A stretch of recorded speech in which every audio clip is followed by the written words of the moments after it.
হয়, আকৌ এটা আন্দোলন 2019 যেন আন্দোলনৰ উকমুকনি ঘটিছে। কাৰণ 10 বছৰলৈ নাগৰিকত্ব সংশোধনী আইনৰ যি নাগৰিকত্বৰ আবেদনৰ ম্যাদ বৃদ্ধি কৰাৰ পাছতেই পুনৰ প্ৰতিবাদত গৰজি উঠিছে সদৌ অসম ছাত্ৰ সন্থা।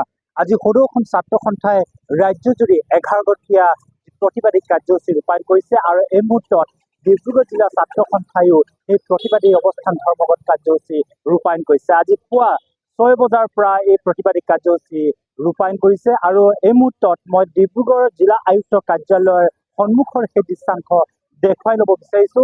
এনেদৰে আজি পুৱা 6 বজাৰ পৰা বিয়লি প্ৰায় 5 বজালৈকে তেওঁলোকে এই অৱস্থান ধৰ্মঘট কাৰ্যসূচী ৰূপায়ণ কৰিছে।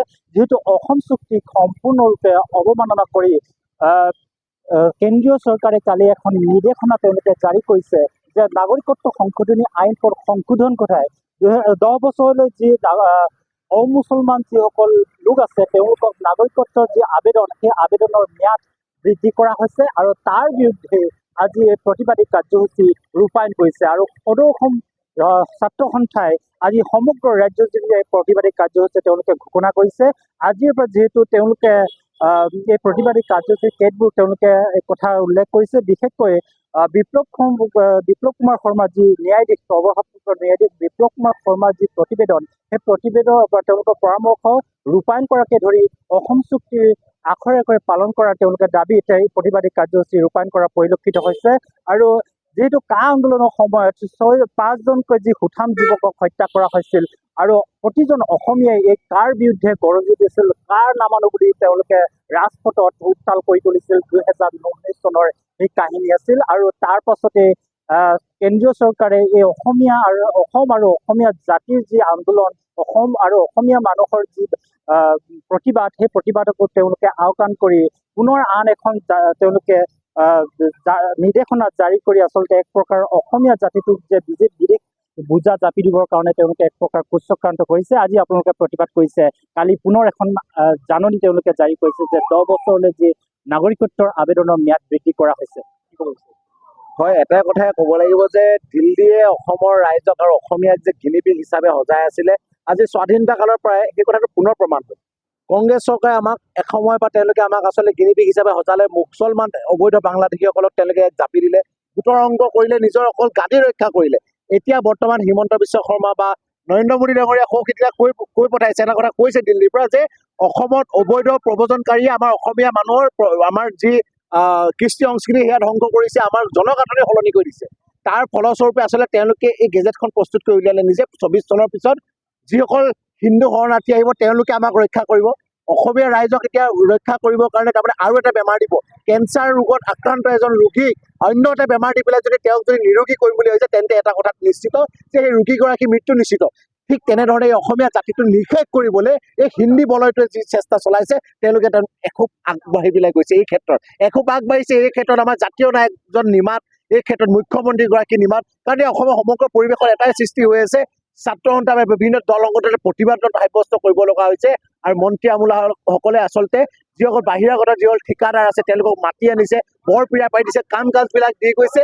অসমীয়া থলুৱা ঠিকাদাৰবিলাকে প্ৰতিবাদ কৰিব লগা হৈছে, তেওঁলোকক ৰঙা চকু দেখাইছে মুখ্যমন্ত্ৰীগৰাকীয়ে, তেওঁলোকক ভয় ভাবুকি দেখাইছে। কিন্তু আপোনালোকে সমগ্ৰ জেগাত বাহিৰৰ পৰা তেওঁলোকে আমদানি কৰি আনিছে ডাঙৰ ডাঙৰ বৃহৎ ঠিকাদাৰ গোষ্ঠীক, আৰু অকল মন্ত্ৰী আৰু তেওঁৰ এই সিংঘানিয়া বা তেনেকুৱা মন্ত্ৰীবিলাকে টকা অকল ঘটা এটা আহিলা হিচাপে লৈছে। আৰু অসমীয়া জাতি জহৰ নামে যাওক, তেওঁলোকৰ কোনো দৰকাৰ নাই, তেওঁলোকৰ কোনো আক্ষেপ নাই যে জাতি কি হৈছে হ'ব দিয়ক, তেওঁলোকে নিজৰ জাতিৰ ৰক্ষা কৰিব লাগে, টকা ঘটিব লাগে। আৰু অসমীয়া জাতিয়ে প্ৰতিবাদ কৰিছে, কৰক, তেওঁলোকৰ তেনেকুৱা এটা মনোবৃত্তি আছে। কিন্তু আমি ক'ব বিচাৰিছো, অসমীয়া হিচাপে জন্ম লৈছিলো, অসমীয়া হিচাপে থাকিম। আমি অনাগত দিনতো এই বহিৰাগত মানুহৰ কিন্তু আমি তেওঁলোকৰ তলত আমি নাথাকো। সেয়া লাগিলে হিন্দু প্ৰব্ৰজনকাৰী হওক, মুছলমান প্ৰব্ৰজনকাৰী হওক বা অন্যান্য যিসকল হিন্দী ভাষী লোক হয়, যি অন্যান্য ভাৰতৰ ৰাজ্য পাইছে, অসমত অসমীয়া ৰাজত্ব চলিব। সেই ৰাজত্ব চলা অৱস্থাত সংঘৰ্ষ হ'ব, লাগিলে সংঘৰ্ষ সৃষ্টি হ'ব, কিন্তু অসমৰ চৰকাৰে যি নিৰ্লিপ্ত ভূমিকা পালন কৰিছে, ধিক্কাৰ জনাইছো আমি তাক। বিদেশীৰ বিতৰণৰ বাবে 855 জন অসম আন্দোলনত শ্বহীদ হ'ল আৰু 5জনকৈ কেপ হৈ কা আন্দোলনৰ সময়ত 5জনকৈ সুঠাম যুৱকক হত্যা কৰা হ'ল। আৰু পুনৰ কেন্দ্ৰীয় চৰকাৰে অসম আৰু অসমীয়া মানুহৰ কথা নুশুনি তেওঁলোকে বলপূৰ্বকভাৱে বিদেশীক জাপি দিব খুজিছে। তাৰ বাবে তেওঁলোকে পূৰ্বে 2014 চনৰ 31 ডিচেম্বৰলৈকে নাগৰিকত্বৰ ম্যাদ তেওঁলোকে বান্ধি দিয়া হৈছিল। এতিয়া 10 বছৰলৈ বৃদ্ধি কৰা হ'ল। এই হঠকাৰী সিদ্ধান্তৰ বিৰুদ্ধে আজি আপোনালোকে প্ৰতিবাদ কৰিছে, কি ক'ব বিচাৰিছে? প্ৰথম কথাটো হ'ল কি, অসমৰ পৰা অবৈধ বিদেশী যে বিতৰণ হ'বই লাগিব, কৰিবই লাগিব, সেইটো স্পষ্ট। আৰু অসমৰ জনসাধাৰণে 6 বছৰ অসম আন্দোলন কৰিলে। সেই 6 বছৰ অসম আন্দোলনত আমাৰ মাজৰ পৰা বহু সুঠাম ডেকা, বহু যুৱক যুৱতীয়ে গুলীবিদ্ধ হৈ তেখেতলোকে আত্মবলিদান দিলে আমাৰ ভৱিষ্যতৰ কাৰণে, অবৈধ বিদেশী বিতৰণৰ কাৰণে। আৰু আমাৰ বাই ভনীসকলক ধৰ্ষণ কৰা হ'ল, আমাৰ বাই ভনীসকলক মানে আমাৰ ককাই ভাইসকলক গুলীবিদ্ধ কৰি পংগু কৰা হ'ল। সেই যে ত্যাগ, সেই ত্যাগক অসমৰ জনসাধাৰণে পাহৰা নাই, আৰু অসমৰ জনসাধাৰণে সেই ত্যাগক যাতে কেতিয়াও অথলে যাবলৈ নিদিয়ে, সেইটো স্পষ্ট। এতিয়া সেই অসম চুক্তি হ'ল, অসম চুক্তি অনুসৰি যে অবৈধ বিদেশী বিতৰণ কৰিম বুলি তেখেতলোকে প্ৰতিশ্ৰুতি প্ৰদান কৰিলে। 2014 চনত অসমলৈ নৰেন্দ্ৰ মোদী আহিল। নৰেন্দ্ৰ মোদী আহি অসমৰ ৰাইজৰ আগত কি প্ৰতিশ্ৰুতি দিছিল? আমাক আশা দিছিল, আমাক ভৰসা দিছিল, আমাক আস্থা দিছিল যে অসমৰ পৰা নৰেন্দ্ৰ মোদীয়ে ক'লে অসমৰ পৰা অবৈধ বিদেশী টালি টোপোলা বান্ধি অসমৰ পৰা অবৈধ বিদেশী যাব লাগিব। সেই যে আশ্বাস, সেই যে ভৰসা, সেই আশ্বাস আৰু ভৰসাতে অসমৰ জনসাধাৰণে তেখেতলোকক সেই আসনত বহাবৰ কাৰণে বিজেপি চৰকাৰখন অসমত গঠন কৰিবৰ কাৰণে অসমৰ ৰাইজে মেণ্ডেট দিছিল। কিন্তু কথাটো হ'ল, আজি কি কৰিছে সেই বিজেপি চৰকাৰখনে? অসমৰ পৰা অবৈধ যে বিদেশী বিতৰণ কৰিম বুলি কৈ টালি টোপলে বান্ধি যাব লাগিব নহয়। এতিয়া তেখেতলোকে সঁচা কথা কৈছিল।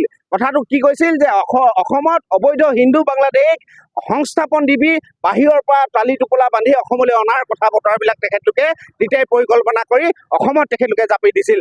অসমৰ ৰাইজে তেনেধৰণৰ চিন্তা চৰ্চা, তেনেধৰণৰ কাম কাজক মানি নলয়। অসমৰ ৰাইজে কৈ আছে যে অসমৰ কা নামানো বুলি কৈ আছে। সেই কা আন্দোলনত আমাৰ ককাই ভাই 5জন শ্বহীদ হৈছিল। সেই শ্বহীদসকলৰ প্ৰতি শ্ৰদ্ধা জনাই আমি এই পবিত্ৰ মজিয়াৰ পৰা ক'ব বিচাৰিছোঁ, ডিব্ৰুগড় জিলা ছাত্ৰ সন্থাৰ পবিত্ৰ মজিয়াৰ পৰা ক'ব বিচাৰিছোঁ, অসমৰ পৰা অবৈধ বিদেশী বিতৰণ হ'ব লাগিব, স্পষ্ট কথা।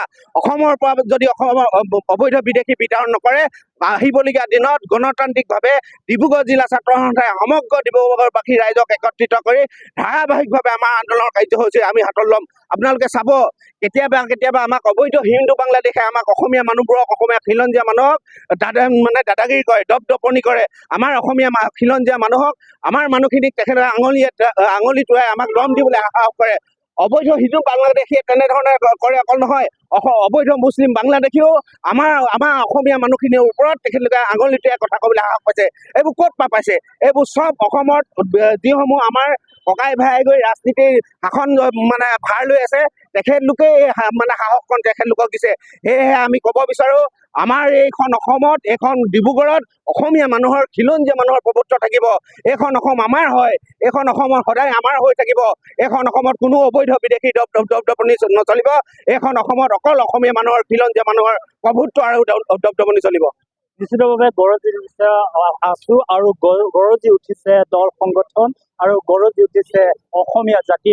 আৰু কোনো কাৰণতে আচলতে কেন্দ্ৰই যি জাপি দিব, কেন্দ্ৰই অসমত বিদেশী জাপি দিব, সেয়া কোনো আচলতে গ্ৰহণযোগ্য নহয়। যিহেতু 860জন যি বিদেশী বিতৰণৰ বাবে কৰা আন্দোলনক তেওঁলোকে সম্পূৰ্ণৰূপে নস্যাৎ কৰি, অসম চুক্তিক নস্যাৎ কৰি তেওঁলোকে পুনৰবাৰ বিদেশীৰ অসমত বিদেশীক বা ভাৰতত বিদেশীক জাপি দিবৰ কাৰণে তেওঁলোকে যি চক্ৰান্ত, সেই চক্ৰান্তৰ বিৰুদ্ধে আজি আপোনালোকে প্ৰতিবাদ কৰিছে। কিমান দিনলৈ প্ৰতিবাদ? বিজেপি চৰকাৰখনে পুনৰ এটা কথা প্ৰমাণ কৰি দিলে যে বিজেপি চৰকাৰখনে হিন্দু যিসকল অবৈধ বিদেশী আছে তেওঁলোকৰ পক্ষত থাকে, খিলঞ্জীয়া পক্ষত নাই। কেৱল তেওঁলোকৰ ভোট বেংকৰ অংশ। ভোটৰ স্বাৰ্থত, চৰকাৰ গঠন কৰাৰ স্বাৰ্থত তেওঁলোকৰ অসমীয়া মানুহ জহন্নামে জলঞ্জলি হৈ যাওক অসমীয়া জাতিটো অসমত। অসমীয়া জাতিটো ইয়াত সংখ্যালঘু জাতিলৈ পৰিণত হৈ যাওক, কোনো কথা নাই তেওঁলোকৰ। খালি তেওঁলোকৰ চৰকাৰ গঠন কৰিব লাগে। কেৱল তেওঁলোকৰ হিন্দু শৰণাৰ্থীসকলৰ তেওঁলোকৰ ভোট লাগে। গতিকে আমি ছাত্ৰ সন্থাই বাৰে বাৰে এই কথা কৈ আহিছোঁ যে অসম চুক্তি অনুসৰি অসমত অবৈধ বিদেশী বিধান হ'বই লাগিব। 1971 চনৰ 24 মাৰ্চৰ পিছত অহা সকলো বিদেশী, সি হিন্দুৱে হওক, মুছলমানে হওক, অসম এৰি যাবই লাগিব। কিন্তু সেই সময়তে অসম চৰকাৰে তেওঁলোকৰ ধৃষ্টতা ইমান, যোৱাকালি তেওঁলোকে 2024 চনৰ 31 ডিচেম্বৰলৈকে অহা অবৈধ হিন্দু শৰণাৰ্থীসকলক সংস্থাপন কৰা তেওঁলোকে কুটিল ষড়যন্ত্ৰত লিপ্ত হৈছে। এই কথাটো ছাত্ৰ সন্থাই মনা নাই, অসমৰ জনসাধাৰণে মনা নাই। কাৰণ অসমখন চৰণীয়া পথাৰ নহয়।